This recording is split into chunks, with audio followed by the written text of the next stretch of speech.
Quiet, please. Quiet, please.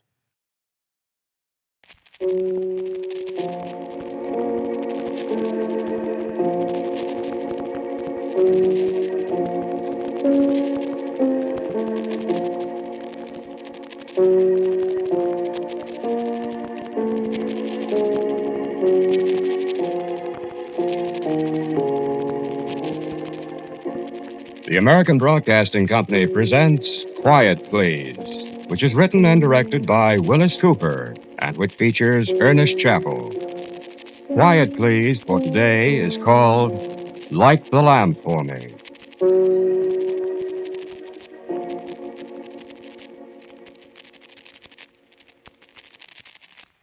They say that by historical books, my stories based upon happenings in the past are extraordinarily vivid.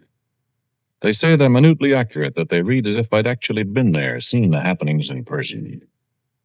They say that my descriptions of the early days of the California missions, particularly of the San Fernando mission, are more painstakingly detailed than even the contemporary accounts of the Brown Road Franciscans, who lived and labored, prayed and died in the shadows of its adobe walls. They wonder what undiscovered source material I alone have access to. And now the time has come to tell.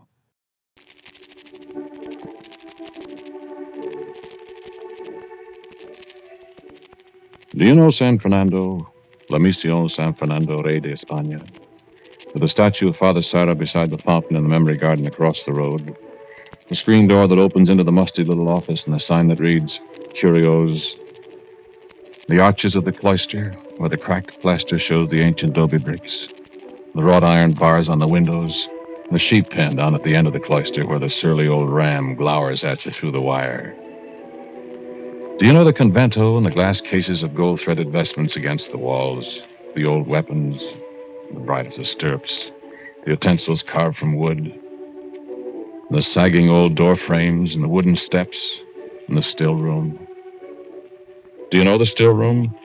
The distillery where the old monks made brandy from the sour wine of the valley. The remains of copper pipes and vats in an ancient still, and the wooden platform with steps, worn and eroded by time and countless footsteps, priestly and secular. A cramped, tall room, windowless, faintly odorous on a damp day of the spirit of the grape that was distilled there. The dust of 150 years. The walls covered with names and dates scratched into the crumbling adobe. Gene and Vinnie from Toledo. Kilroy and Harry Bubeck of San Francisco. Staff Sergeant Pearl Parmalee of the WAC.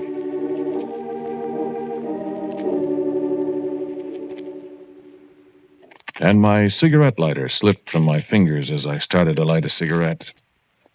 In the half-darkness of the still room, it bounded into a far corner under the platform, and with an appropriate remark about the perversity of inanimate objects, I went down on all fours and crawled in the dust to retrieve it. In the farthest, dirtiest corner, of course, and a loose adobe brick alongside it. A brick that concealed a hidden treasure? I smiled briefly at the conceit as my fingers probed in the spaces where the brick had been. And there was something there. A lamp I discovered when I crawled out clutching it. An ancient bronze lamp, green with age. A lamp like those the Romans used, something like a modern sauceboat, and a musty frayed wick protruding from its snout. Most interesting discovery here in a California mission. I took the lamp to the door the better to examine it. Made another discovery. The lamp was full of oil. The wick was greasy with it. Here was more than mystery. And, curiously, I flipped my lighter and touched the flame to the wick.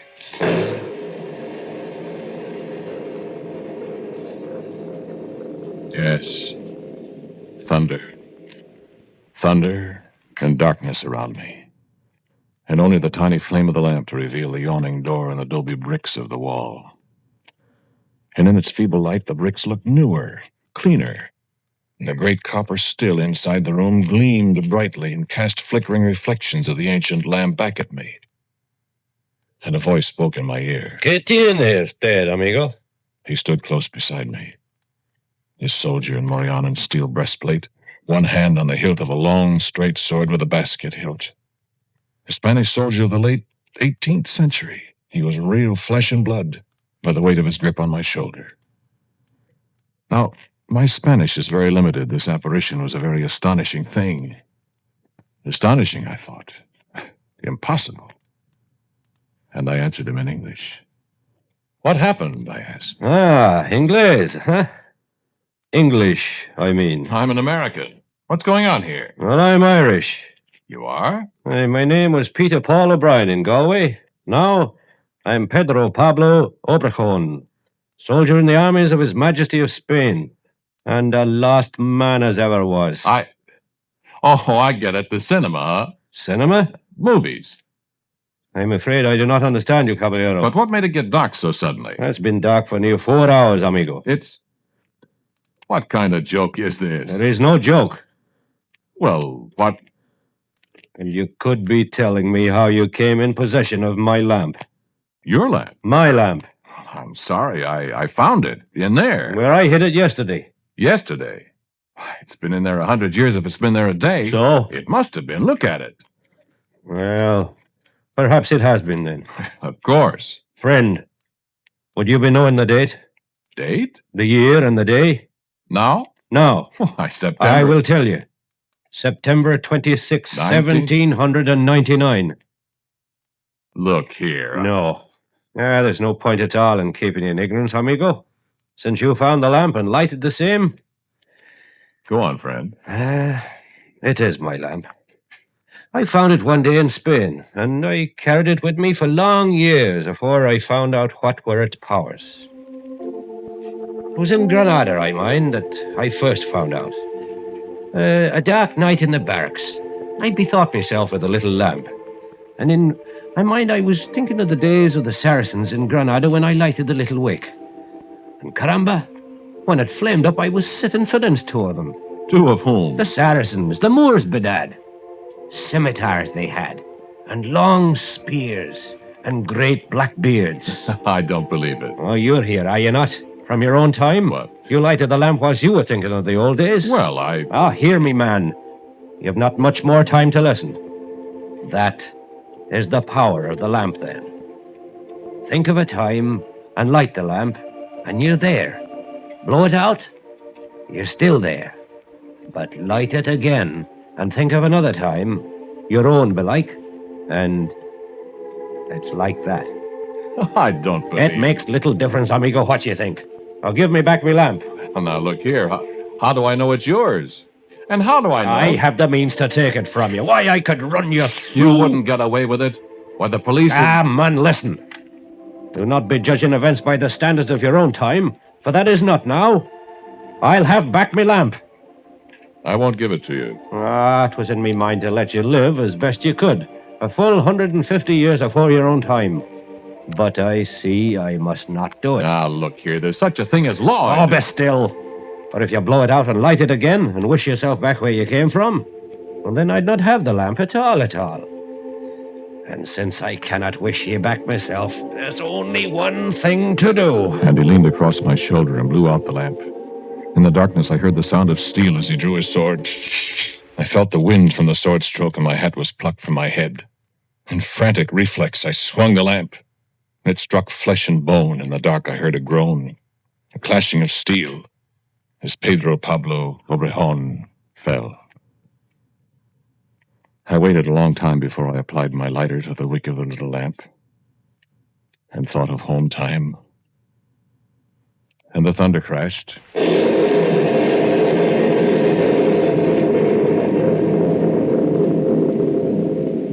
And I stood there in the sunny afternoon alone. The old ram blatted, an impatient automobile horn sounded on the highway, and the adobe bricks were crumbling and ancient again. And there was a sword cut in my hat I saw as I picked it up. And there was blood, fresh blood, on the base of the little bronze lamp. And so I blew out the flame that flickered so pale in the sunshine, and I wiped it off, sat down, and thought, and thought.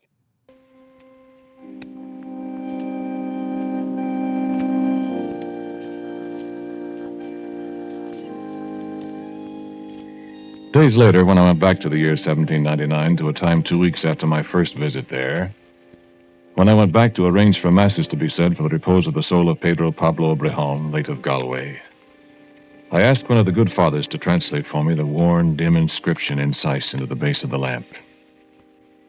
It is hard to read, he told me, for the letters are different, old. But it was Latin, and at last he made it out. Praeteritis, Clodies, futuris semel. The past many times. The past many times. The future but once. And I wondered then. I wished that I had had more time to talk with Obrejon, learn of his excursions into the past. Whether he had possessed the hardihood to take his one trip into the future. For truth to tell, I myself had not. But I made many trips back and learned many things which you may have exclaimed at in my books. Yes, I was there. I saw John Fremont. Pio Pico was my friend. I saw the marches behind the Bear Flag in the days of the California Republic. I knew many people whose names are in history now. I knew them and they knew me. And we were friends. You ask how? I have but to light my lamp and think of a time, and I am there.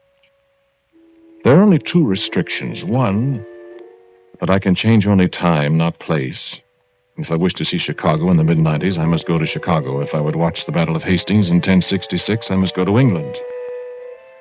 And the other, I may see the future only once. And I find myself incapable of choosing a time in the future which I would want to see. But let us speak of the past a while longer. Do you know the old Vicente de la Osa adobe in Encino, where Balboa Street runs into Ventura Boulevard? The long, low adobe house with the thick walls, the broad fountain in the yard. You must have driven past it dozens of times. I lived there with my wife, Concepcion. Conchita Morales, all through the year 1821. I think that was the happiest period of my life. Yes, the little bronze lamp was a priceless gift. A gift that no mortal should ever possess, I'm afraid, for there were certain things. Immutable laws governed it. I have no idea where it came from, who discovered its powers, who fixed its powers, but it brought evil as well as good. Sorrow as well as joy. Punishment, shall we say, for the possession of such transcendent powers? I'd hoped that with the lamp I'd be enabled to live again certain happy days. But I found that once lived, those days were forever gone. I remember how I found it out. It was not always easy to explain my long absences from Conchita and our home in the valley. I couldn't say, Corazon, I had been visiting other times. I did the best I could. Almost always Conchita was satisfied, happy that I'd returned. But there was a time when I'd been away and miscalculated. The time when I came back. It was 6 months later than I thought. The house was dark and silent as I walked up the path. I called, Conchita! Conchita! And there was no answer. Only old Tiburcio, her father, was there, squatting in the darkness. His quavering voice answered me. Manfredo? Stay, Manfredo? Hola, Tiburcio. Where's everybody? You have been gone a long time, Manfredo. I'm sorry. I meant to come back earlier, but something happened and How's Conchita? I'm hungry and What's the matter, Tiburcio? ¿Qué dices? I said I'm hungry. Mucho tengo hambre. What's to eat? No es nada. What's that? What's the matter? Where's Conchita? Conchita is dead. What did you say, Tiburcio? She died 4 days ago, Manfredo. Your child was born. And she died.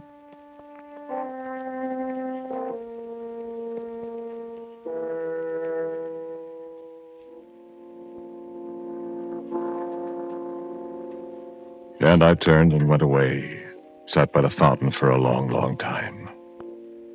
My child would live and die before I was born. My wife. And I dried my tears as I suddenly thought, why, I can bring her back. All I've got to do is light the lamp again, think of a time long before this, and she'll be back. And I did. And I found myself still in the same time with old Tiburcio huddled in the shadow of the house, and Conchita dead. No, there are limitations to everything. If I'd not been such a fool, I'd have thrown the lamp away, come back to my own time to live out my life. But I didn't. I planted an acacia tree beside her grave. You can find it perhaps someday if you're near the old De La Osa house. Today it's withered and dead of old age. I planted it with these hands. It's more than 100 years old.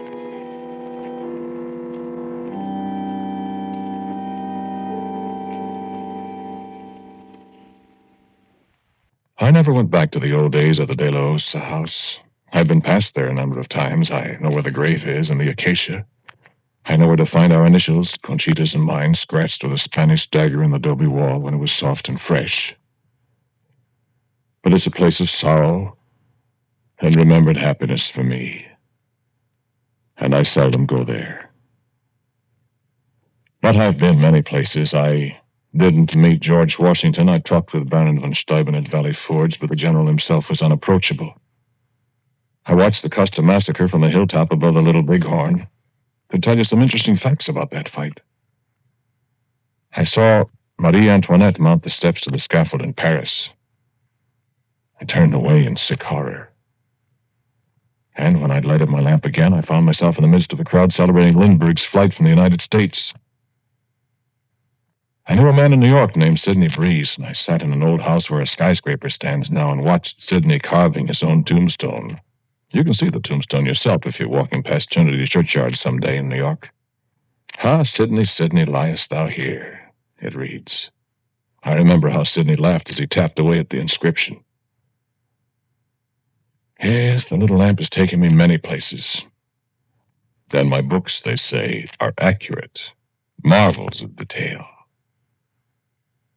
I wonder, did the Irishman in Spanish uniform ever visit this age on his one excursion into the future?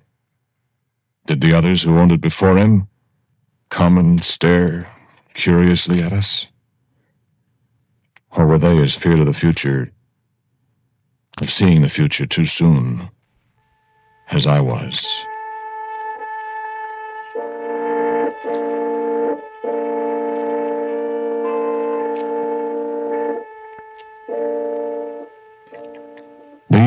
The long years have taken a heavy toll. The Indian arrow on my shoulder at Fort Dearborn, the fever in the swamps with Hernando Cortez's army in Mexico, the slash I got in my leg from the baby dinosaur in Arizona 500,000 years ago, and all the sorrows, all the sadnesses.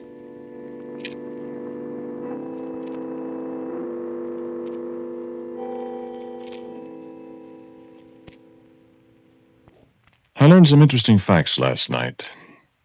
My doctor, Catherine Sprague Hunter, M.D., a practical, hard-headed woman, a friend, my doctor. Last night we sat alone and spoke of many things. Many things. Of course I believe it, Manfred.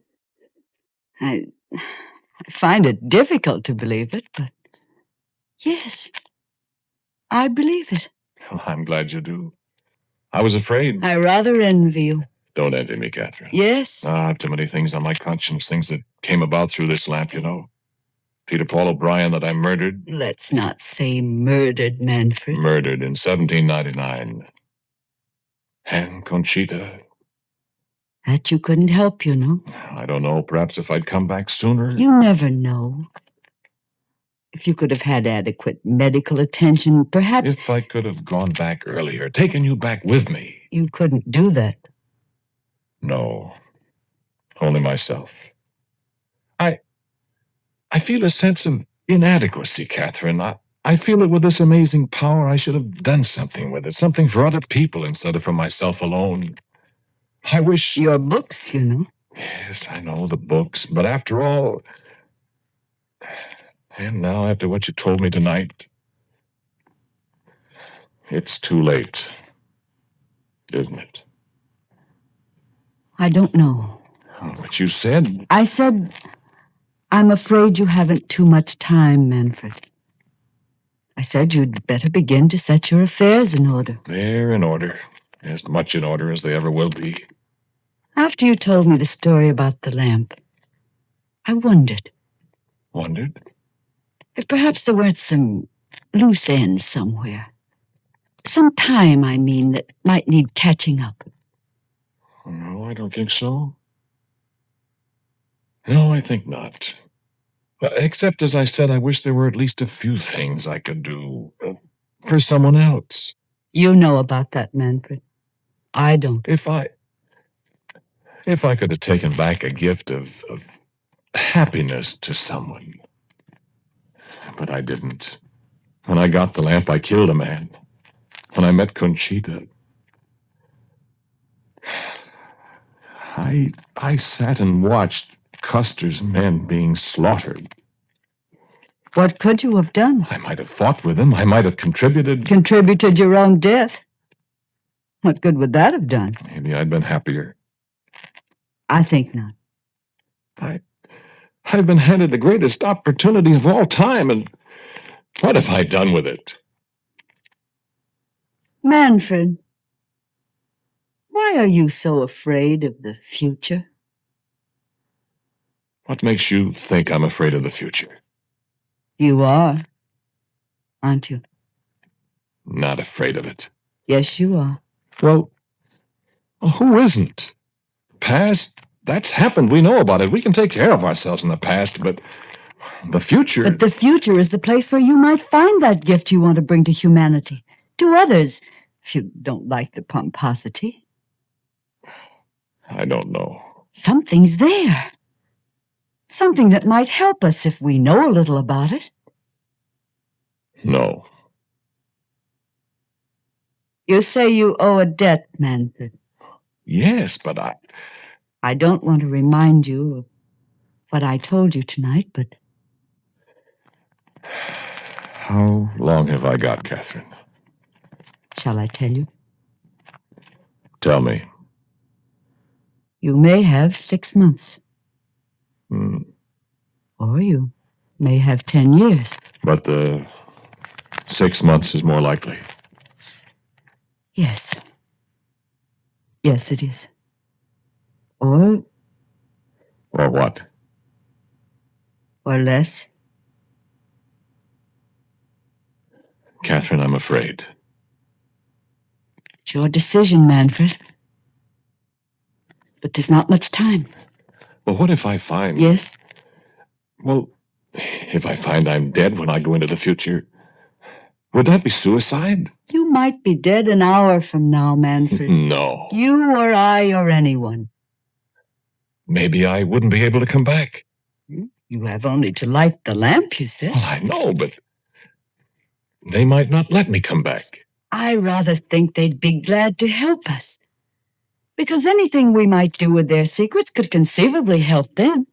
Yes, I suppose. I suppose so. Well, think it over, Manfred. I will. Telephone me in the morning. All right. Good night. Good night.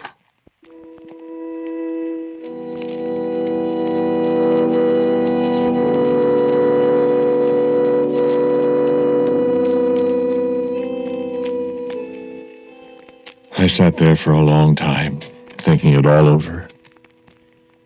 It's something of a shock to be told that you're near the inevitable close of your life. To know that death is so irrevocably near. I think that faded from my mind in those black hours. Only the overpowering curiosity remained. A curiosity that Catherine had set afire in me. I know only that the clock was striking 4 when I pinched out a last cigarette and reached over for the lamp. I was quite calm as I touched the flame of my lighter to the wick. I said aloud, "I wish I could see the future."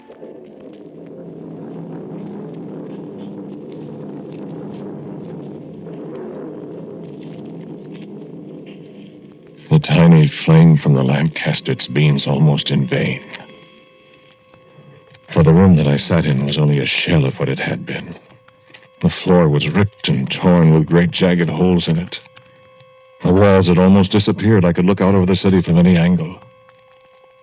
And the little light from my lamp was the only light there was anywhere.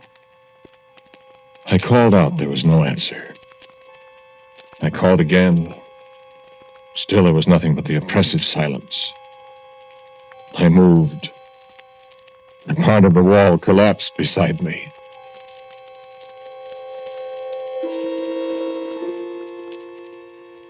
And in the east, the first glow of the sunrise brightened the morning, and I put out the light of the lamp. I do not know how long I stood there in the ruined room, unmoving, gazing out on a scene of desolation such as man has never seen before. And as the sun rose higher into the forbiddingly dark sky, new scenes of ruin and ashes came into view.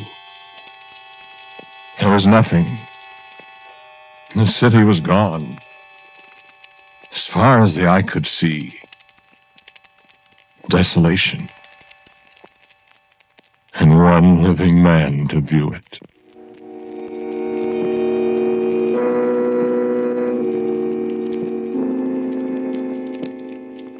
No, I don't know how far into the future I went. I said I wish I could see the future, you remember. It may be that the time I am in is 100 years from your time. 100 or 5 or 1 hour. But it's the future. And how shall I come back to you? The lamp is out there. There's no way to light it again. My matches? I have none. My lighter is on the table in this room somewhere in the past. If I could light the lamp, I could return, and perhaps there's some way that we could work together and plan and eventually avoid this doom which I alone have seen with my own eyes. There might be time. How can I come back? Who's there to light the lamp for me? And for you?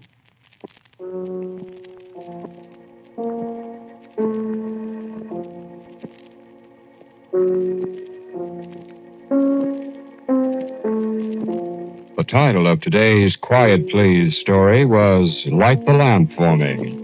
It was written and directed by Willis Cooper, and the man who spoke to you was Ernest Chappell. And Pat O'Malley played the Irish soldier, Floyd Buckley was Tiburcio, and the doctor was Kathleen Naday.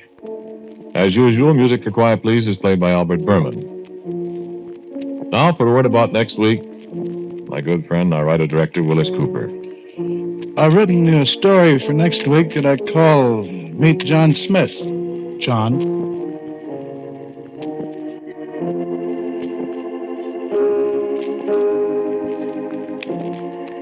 And so, until next week at the same time, I am quietly yours, Ernest Chappell.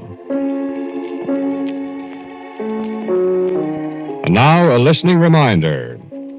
The racket-busting counter-spies expose another vicious criminal enterprise this afternoon. Be sure to hear David Harding Counter-Spy over this ABC station. This is ABC, the American Broadcasting Company.